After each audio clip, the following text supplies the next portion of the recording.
Welcome back to another video to Balaji की study. तो हमने पजल्स स्टार्ट किया था अपना टॉपिक, ठीक है। उसके अब तक हमने 6 क्वेश्चन कर दिए हैं, ठीक है। चलिए आगे अब उससे स्टार्ट करते हैं पजल को। मैंने अब तक जितना भी पजल में करवाया वो सबसे अच्छे क्वेश्चंस थे और मैं मानता हूँ पजल्स आपको बहुत अच्छे से समझ में अब तक आ चुकी होगी। लेकिन आज मैं कुछ ऐसा आपके लिए क्वेश्चन लेके आया हूँ जो ना आपने कभी शायद देखे होंगे किसी कोचिंग सेंटर के अंदर, ना आपने कभी करे और ना किसी ने सिखाने की कोशिश करी, क्योंकि वो क्वेश्चंस खुद कई टीचर्स को नहीं आते। तो हम आज उस लेवल के क्वेश्चन करते हैं। तो चलिए शुरू करते हैं। अपनी पजल की सीरीज़ का 7वां क्वेश्चन आपको स्क्रीन पर लगा हुआ दिख रहा होगा। क्वेश्चन है, एक बिल्डिंग में 1 से 7 नंबर की मंजिल इस तरह है कि भूतल नंबर 1 है, ठीक, और उसके ऊपर क्रम बढ़ता जाता है। सबसे ऊंची की मंजिल नंबर 7 है। हर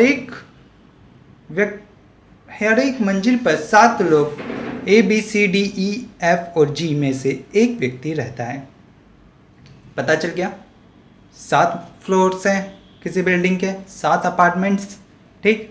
सबसे नीचे वाला अपार्टमेंट फर्स्ट और सबसे ऊपर अपार्टमेंट 7th। तो आप यहाँ पे सबसे पहले अपार्टमेंट बना लीजिए, 7th apartment, 6th apartment, 5th apartment, 4th floor, 3rd floor, 2nd floor और 1st फ्लोर। जो फेवर में हो राइट हैंड साइड, जो अपोजिट हो वो लेफ्ट हैंड साइड लिखेंगे, ठीक है। तो अब सीधा पढ़ना शुरू करते पॉइंट अपना। एक चौथी मंजिल पर रहता है, जो ए है वो 4th फ्लोर पर है। बहुत आसान है हमारे लिए बिठाना ये चीज़, तो आराम से बिठा दिया। आगे देखो, आगे बोल देगा EF की मंजिल से एकदम नीचे की मंजिल पर रहता है। ये आपके लिए एक छोटा सा हिंट दिया है। जो E है वो F की मंजिल के नीचे आता है। तो हिंट को अपना साइड पे लिख लीजिए। E किसके नीचे आता है? F के नीचे। इसे हिंट पे लिख लीजिए। आगे क्या बोल रहा है वो देखिए। F दूसरी या 7वीं मंजिल पर नहीं आता है। F ना तो दूसरी में आता है, अपोजिट बात हो रही है इसलिए यहाँ लिख रहा हूँ, और ना ही 7वीं मंजिल पे आता है इसलिए यहाँ लिख दिया। तो F की पॉसिबिलिटी कौन कौन सी बच जाती है अगर हिंट की हेल्प से हम देखें। हिंट को अगर मैं देखूं तो F के नीचे E आना है, ये कंफर्म है। तो क्या मैं F को 1 नंबर पे लिख सकता? नहीं लिख सकते, तो क्योंकि 1 नंबर पे अगर F आ गया तो E कहाँ जाएगा? F यहाँ नहीं आ सकता, बता दिया। F यहाँ आ सकता है 3 पे, बिल्कुल आ सकता है। F 3rd पे आ जाएगा, तो E आपका 2nd पे आ जाएगा। तो एक तो जगह ये हो गया F की। F यहाँ आ सकता है? नहीं आ सकता, E कहाँ लिखोगे? F यहाँ आ सकता है, बिल्कुल आ सकता है, E इसके नीचे आ जाएगा, कोई दिक्कत नहीं। तो F आने की यहाँ पे पॉसिबिलिटीज आपके पास 2 आ जाती हैं। 2 पॉसिबिलिटीज हैं जहाँ पे आप F को रख सकते हो बिना किसी प्रॉब्लम के, ठीक है। मगर प्रॉब्लम तो है, F को 2 जगह कहाँ बिठा दे एक साथ, इसलिए आपको ये क्वेश्चन थोड़ा ऑप्शनल बेस मिलेगा। ऑप्शनल बेस आपको यहाँ पे एक और फ्लोर बनाना होगा एज इट इज इसी तरह, 7th, 6th, 5th, 4th, 3rd, 2nd और 1st। और इन दोनों में एक जगह तो F 6th फ्लोर पे बिठा दो, F एक जगह तो यहाँ पे बिठा दो और इसके नीचे E बिठा दो, 2nd पे F 3rd वाले पे बिठा दो और इसके नीचे E को बिठा दो। जो भी इन दोनों में से सही बनता हुआ हमें लगेगा उसे ही हम चूज करेंगे और दूसरे को हम काट देंगे, ठीक है। दोनों को एक साथ लेकर अब आपको चलना होगा। चलो आगे पढ़ो क्या मिला है। C किसी विषम नंबर वाली मंजिल पर नहीं रहता है। C अगर इसमें देखते हैं विषम नंबर कौन कौन से हैं। इवन पे C नहीं आ सकता, मतलब ऑड पे C नहीं आ सकता ये विषम वाले पे, मगर सम पे आ सकता है, यानी इवन पे आपका C आ सकता है। यहाँ पे C के आने की पॉसिबिलिटी कौन सी है? इवन खाली यहाँ पे 2 नंबर हैं, तो C यहाँ पे आ जाएगा इवन पे। और यहाँ पे इवन कौन सा नंबर है? खाली 6, तो C यहाँ पे आ जाएगा। आगे देखो, C की मंजिल के एकदम ऊपर या नीचे B नहीं आ सकता। इस वाले पे देखता हूं तो B यहाँ भी नहीं आ सकता, और बी यहाँ भी नहीं आ सकता। कहना ये चाह रहा है जो सी का अपार्टमेंट है ना उसके ऊपर बी होगा ना उसके नीचे बी होगा, तो इस सी के ऊपर बी नहीं आएगा, बी नीचे नहीं आएगा। ऐसे यहाँ पे सी के नीचे बी नहीं आएगा और सी के ऊपर भी बी नहीं आएगा। तो यहाँ पे बी की कौन सी पोजीशन बचती है, यहाँ पे तो बी यहाँ पे आ जाएगा फिर उस हिसाब से। ठीक, और यहाँ पे बी की कौन सी पोजीशन बचती है, यहाँ के हिसाब से बी यहाँ पे आ जाएगा। ठीक, आगे देखो, आगे बोल दिया जा रहा है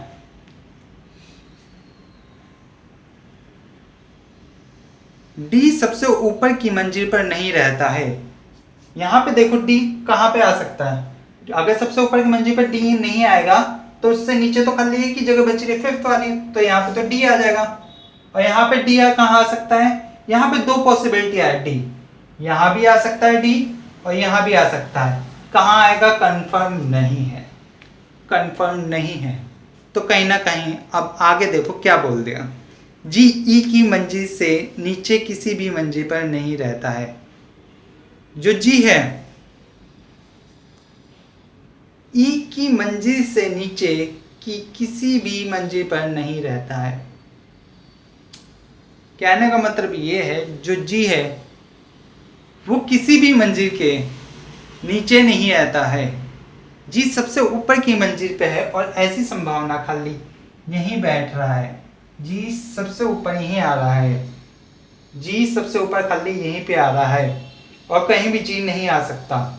और यहाँ पे जी कहाँ है, यहाँ पे तो जी कहीं भी नहीं आ सकता, आप समझे, क्योंकि ई ऊपर आ जाएगा। और कह दिया कि जी जो है वो ई से ऊपर रहेगा, नीचे जी नहीं आ सकता, और जी सिर्फ इसी कंडीशन में ई से ऊपर रहेगा। और कहीं भी अगर यहाँ पे जी रख दूंगा तो वो ई से नीचे आ जाएगा, जी यहाँ रख दिया तो वो भी ई से नीचे रह जाएगा। तो हमारा सही ऑप्शन, सही आंसर ये है, सही वाला कॉलम ये है, ये गलत कॉलम है, ये गलत कॉलम है। और क्वेश्चन आपसे कैसे पूछ रहेगा, इस पे 2 से 3 क्वेश्चन बैठेंगे कि ये बताओ थर्ड नंबर पे कौन थर्ड अपार्टमेंट पे कौन बैठता है, एफ। फिफ्थ अपार्टमेंट में कौन रहता है, डी रहता है। सेकंड अपार्टमेंट में कौन रहता है, ई रहता है। इस टाइप के क्वेश्चन आपसे पूछे जाएंगे। ठीक है, चलिए नेक्स्ट क्वेश्चन करते हैं। अब नेक्स्ट क्वेश्चन आपकी स्क्रीन पे रखते हुए नेक्स्ट क्वेश्चन में क्या बोल रहा है, नेक्स्ट क्वेश्चन आपसे बोल दिया गया है P Q R S T और वी 6 छात्र हैं जो एक कक्षा में पढ़ रहे हैं। उनमें से हर एक की लंबाई और वजन अलग अलग हैं। जो सबसे लंबा है वह सबसे भारी नहीं है। कहने का मतलब है 6 प्रश्न की बात हो रही है और इस बार आप जो बनाओगे अपने कॉलम वो हाइट और वेट के अकॉर्डिंग बनाओगे। हाइट और वेट बिल्कुल दे रखा है, इस पर हाइट और वेट दे रखा है। एक आपको हाइट दे दिया, सेकंड आपको वेट दे दिया। कितने पर्सन है, कितने हैं, 6, 1 2 3 4 5 6, 1 2 3 4 5 6। जो हाइट की फेवर की बात होगी वो मैं यहाँ लिख दूंगा हिंट, और वेट के हिंट मैं यहाँ लिख दूंगा। यहाँ पे मैं वेट के हिंट लिख दूंगा, यहाँ पे मैं हाइट के हिंट लिख दूंगा। वेट के हिंट, हाइट के हिंट, ठीक है। और आप कहोगे सर जी ये क्यों लिखा, मैंने इस पे जो इनकी रैंकिंग दी है वो कुछ इस तरीके से दी है। जो फर्स्ट वाला है वो हाइट में सबसे भारी है और उससे कम हाइट में, सॉरी जो फर्स्ट वाला है हाइट में वो सबसे लंबा यहाँ है, उससे हाइट में कम सेकंड वाला, और सबसे हाइट छोटी है सिक्स्थ वाले की। ठीक है, ऐसे ही जो वेट में सबसे भारी है वो यहाँ पे फर्स्ट वाली रैंकिंग वाला है, उससे कम सेकंड वाला, और सबसे कम वेट सिक्स्थ वाले का। मैंने ऐसे इनकी रैंकिंग दी है, मतलब डिक्रीजिंग ऑर्डर में, डिक्रीजिंग ऑर्डर में चल रहे हैं, डिक्रीजिंग ऑर्डर में ये सभी चल रहे हैं, घटते हुए क्रम में। ठीक है, अब इस पे जो हिंट आपको मिले हैं उस बेस पे आप इन्हें रखिए। इस पे एक बात बोलिए, जो सबसे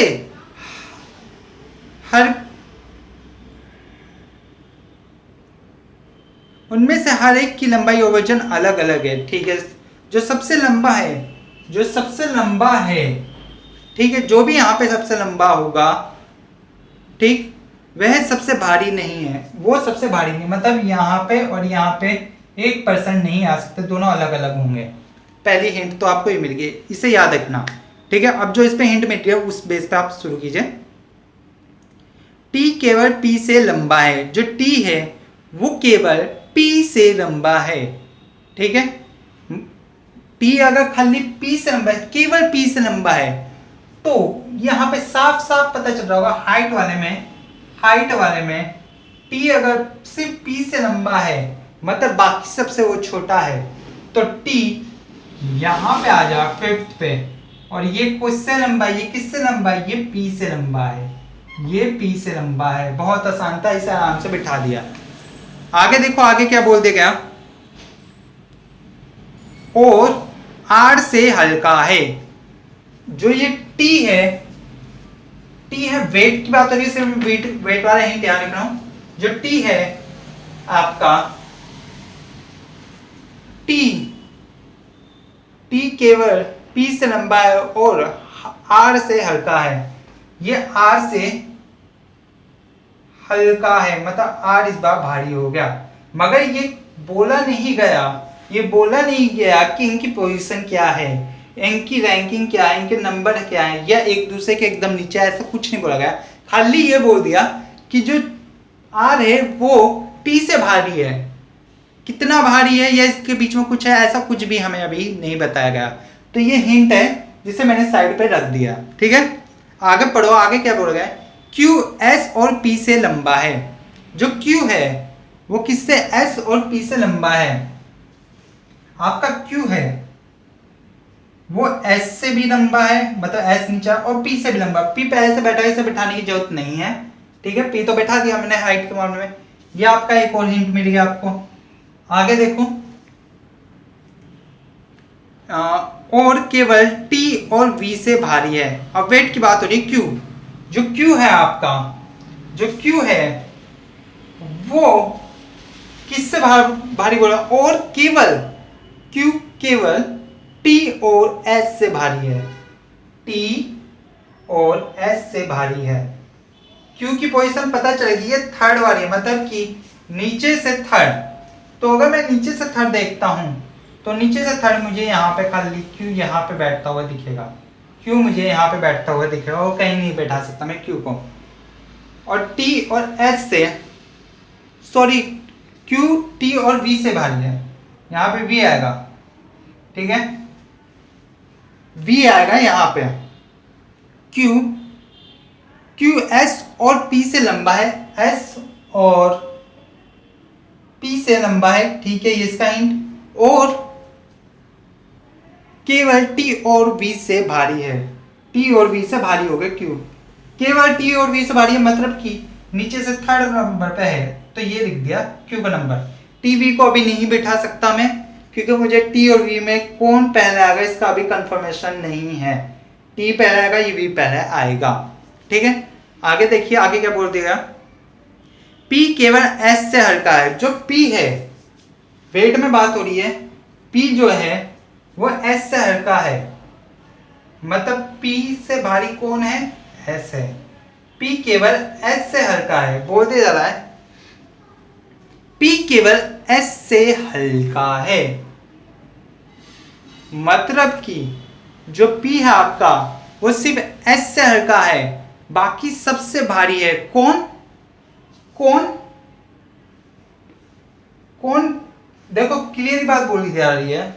जो आपका यहाँ पे पी हो रहा है वो केवल एस से हल्का है, एस से हल्का है, मगर सबसे भारी है और एस से हल्का है, मतलब कि सेकंड पोजीशन यहाँ पे पता चल रही है किसकी, पी की हमें सेकंड पोजीशन पता चल रही है।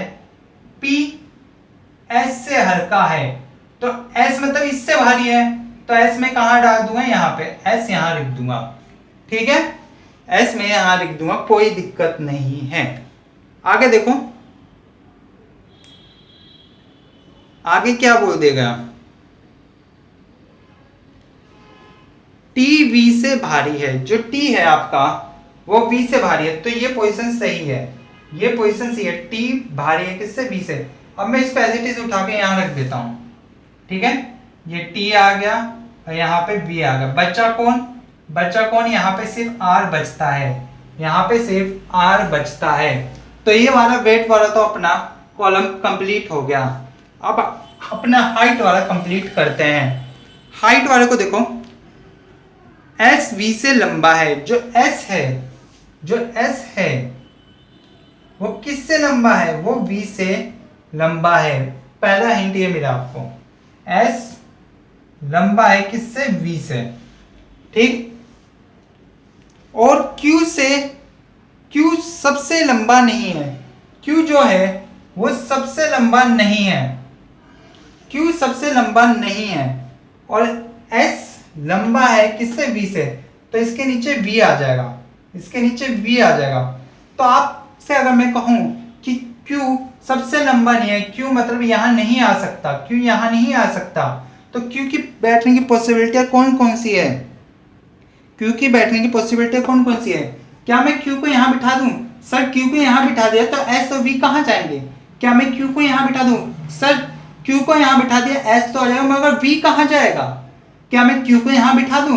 सर बिल्कुल बिठा दो, सर बिल्कुल बिठा दो। यहाँ पे क्यू को बिठा दो, यहाँ पे एस को बिठा दो और यहाँ पे वी को बिठा दो, कोई दिक्कत नहीं। बचता क्या है आपका? आर। बचता क्या है? आर। और बस ये आपकी पजल सॉल्व हो गई। और इस पे आपसे क्वेश्चन पूछे जाएंगे, आपसे क्वेश्चन सिंपल ही पूछे जाएंगे कि ये बता दो वेट में सबसे भारी कौन है? एस है। हाइट में सबसे कम कौन है? पी है। हाइट में सबसे लंबा कौन है? आर है, ठीक। और इस क्वेश्चन को करने के लिए आपको एग्जाम में 3 से 4 मिनट मिलेंगे। 3 से 4 मिनट आपको एग्जाम में इसको करने के लिए मिलेंगे। इसे आराम से करो और ढंग से समझ के करना, गलती मत करना। एक भी अगर आपने टॉप पॉइंट स्किप किया तो ये क्वेश्चन दिमाग से बिल्कुल निकल जाएगा, ठीक है। तो क्लास में मज़ा आ रहा होगा आपको, हैं? और अगर क्लास में मज़ा आ रहा है ना तो चैनल को जल्दी से सब्सक्राइब करो और अपने सभी पढ़ने वाले ग्रुप में शेयर कर दो। चलिए अपना नेक्स्ट क्वेश्चन करते हैं। नेक्स्ट क्वेश्चन आपका बोला जा रहा है, अनुज, कुणाल, सौरभ और राहुल और हरीश 5 पुरुष हैं जो कद में सबसे लंबा है, वे उम्र में सबसे छोटा। मतलब कहने का मतलब यहाँ पे पिछली बार आपका हाइट और वेट की बात हुई थी, इस बार हाइट और एज की बात हो रही है। तो आप इस पे 2 कॉलम बनाइए, फर्स्ट हाइट वाला, सेकंड एज वाला। फर्स्ट कॉलम बना लीजिए अपना हाइट, सेकंड अपना एज वाला। और कितने पर्सन है? 5 पर्सन है। 1 2 3 4 5, 1 2 3 4 5, ठीक है। अब इससे रिलेटेड जितने भी पॉइंट है वो इस पर फिल करना शुरू कीजिए।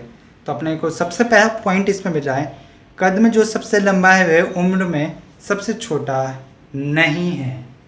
मतलब कि जो हाइट में सबसे लंबा है वो एज में सबसे छोटा नहीं है, ठीक है। पहला पॉइंट है ये, अच्छे से पॉइंट दिमाग में बिठा लेना, ये काम आ सकता है आपके आगे पढ़िए।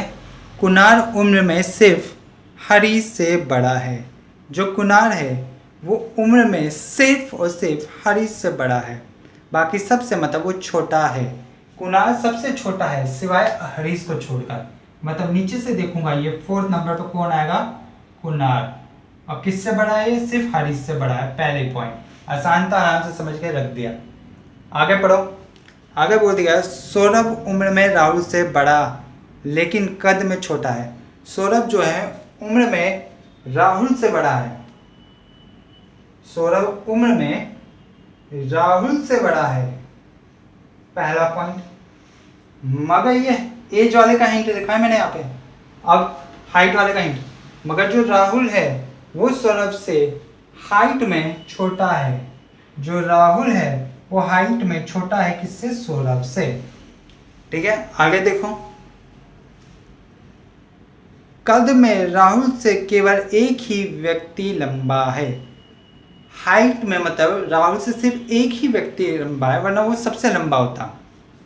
तो यहाँ पे सेकंड पोजीशन की बात हो रही है, हाइट में राहुल आ जाएगा, हाइट में राहुल आ जाएगा। उससे लंबा खाली एक व्यक्ति है, बाकी सबसे वो लंबा है, ये बात थी। ठीक है, आगे देख लो।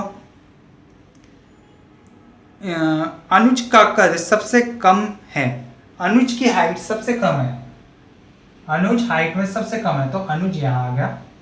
आगे क्या बोला है वो देखो, जबकि उम्र में सिर्फ सौरभ और राहुल से छोटा है। सौरभ और राहुल से छोटा कौन है? अनुज, एज में, ये बात बोली गई। अब ये थर्ड, अगर मैं इसको एज इट इज उठा के यहाँ रख दूं तो ये ऐसा क्या पॉसिबल है? बिल्कुल पॉसिबल है, क्योंकि ये तो बात बोली गई सौरभ से छोटा कौन है? राहुल है। सौरभ से छोटा राहुल है और इन दोनों से छोटा कौन है? अनुज है। आराम से बैठ गया, कोई दिक्कत नहीं, आसान था बिठाना। ठीक है, आगे देखो, आगे क्या बात बोली गई कि वे 2 पुरुष कद में सौरभ से छोटे हैं। सौरभ से छोटे खाली 2 पुरुष हैं, तो एक पुरुष यहाँ आएगा, एक पुरुष यहाँ आएगा। ठीक, सौरभ से छोटे सिर्फ 2 पुरुष है, मतलब कि बीच में है। सौरभ यहाँ आ गया और यहाँ पे कोई और पुरुष होगा। ये वाला कंप्लीट हुआ। और एक पॉइंट आपको स्टार्टिंग में मैंने कहा था याद रखना, वो क्या है? जो एज में सबसे कम होगा वह हाइट में सबसे ज़्यादा नहीं हो सकता। ये दोनों सेम नहीं हो सकते। जो हाइट और एज हैं वो दोनों इक्वल नहीं हो सकते। तो मतलब कि जो एज वाला है एच, वो कहाँ आएगा? वो यहाँ पे आएगा, एच यहाँ आएगा। तो यहाँ पे बचता कौन है आपका? यहाँ पे कुणाल बचता है, कुणाल बचता है। यहाँ पे हरीश आ गया और यहाँ पे कुणाल।